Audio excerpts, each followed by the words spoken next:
So as we were discussing about single slit diffraction, we have already found the condition of principal maxima, minima.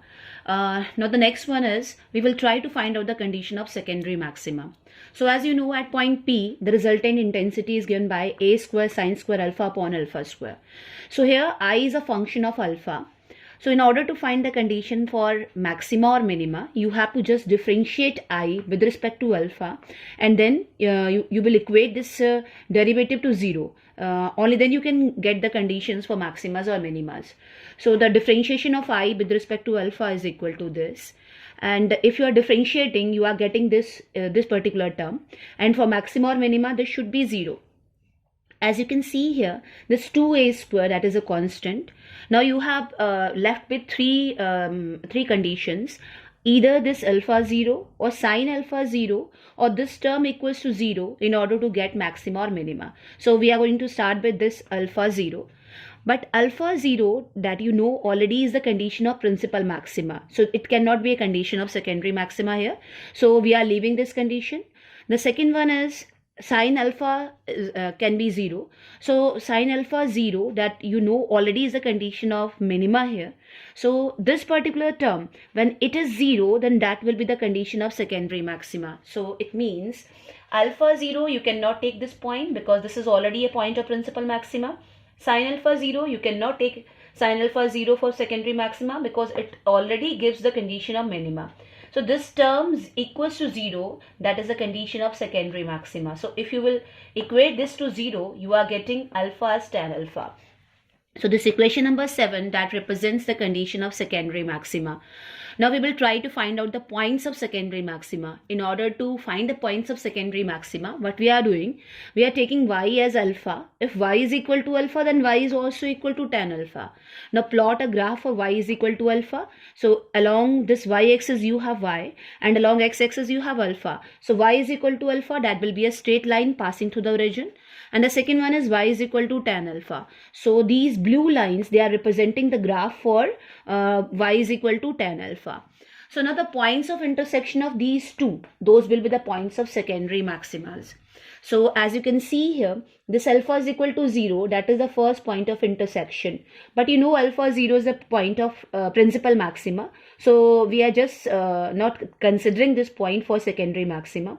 Now the first, after this, the next point of intersection is this, that is 3 pi by 2. Next one is 5 pi by 2. Next one will be 7 pi by 2, 9 pi by 2, and so on. On the negative side, again you can see the point of intersection along this direction is minus 3 pi by 2, then minus 5 pi by 2, minus 7 pi by 2.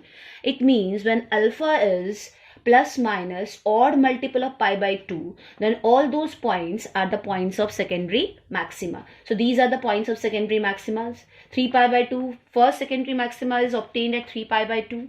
Next one is at 5 pi by plus minus 5 pi by 2, 7 pi by 2, and so on. So this is a condition of secondary maxima. And you know alpha is equal to this. So the condition in terms of theta is a sine theta is equal to plus minus 2 and plus 1 lambda by 2.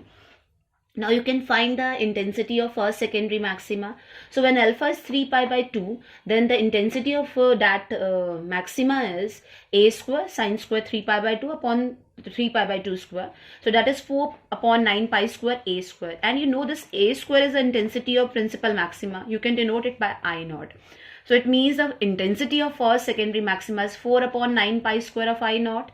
Second secondary maxima, it is obtained at plus minus 5 pi by 2. So its intensity is 4 upon 25 pi square of I naught. Third one, 4 upon 49 pi square I naught. Next one, 4 upon, that will be 81 pi square I naught, and so on. So you can find the ratio of maximas. As you know, you have one principal maxima when alpha 0 with intensity a square denoted by I naught. Then you have first secondary maxima with intensity I1, then next one with intensity I2, and so on. So the ratio is 1 is to 4 by 9 pi square is to 4 upon 25 pi square is to 4 upon 49 pi square, and so on. So these are the ratios of intensities of maximas. So if you will conclude all these results, then you are getting like this. Principal maxima, that is obtained when alpha 0.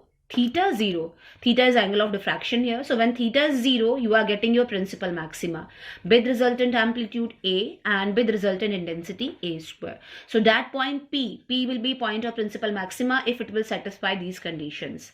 Second one, minima. You will get minima when sine alpha is 0, but alpha should not be 0, or alpha is plus minus m pi, but m is not taking 0 value.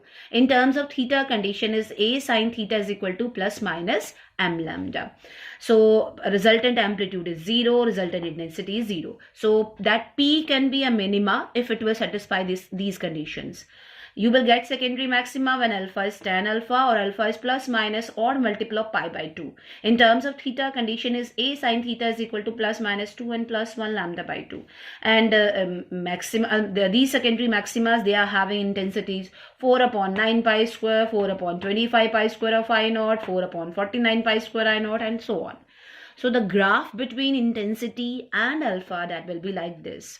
So when alpha is 0, you are getting your principal maxima with maximum intensity, which is A square or I naught.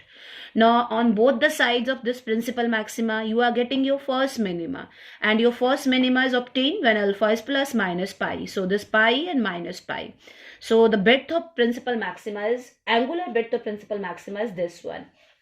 Then your first secondary maxima, that is obtained at plus minus 3 pi by 2. So 3 pi by 2 minus 3 pi by 2. And intensity is 4 upon 9 pi square I naught or A square. So that is equal to this. Now after this you will get your second minima, and second minima is obtained when m will take value 2. So second minima is obtained at plus minus 2 pi. So here 2 pi and minus 2 pi. Then you are getting your second secondary maxima, which is obtained at 5 pi by 2 with this resultant intensity, and so on. So this is the graph between I and alpha. So this is all about your single slit diffraction. Thank you.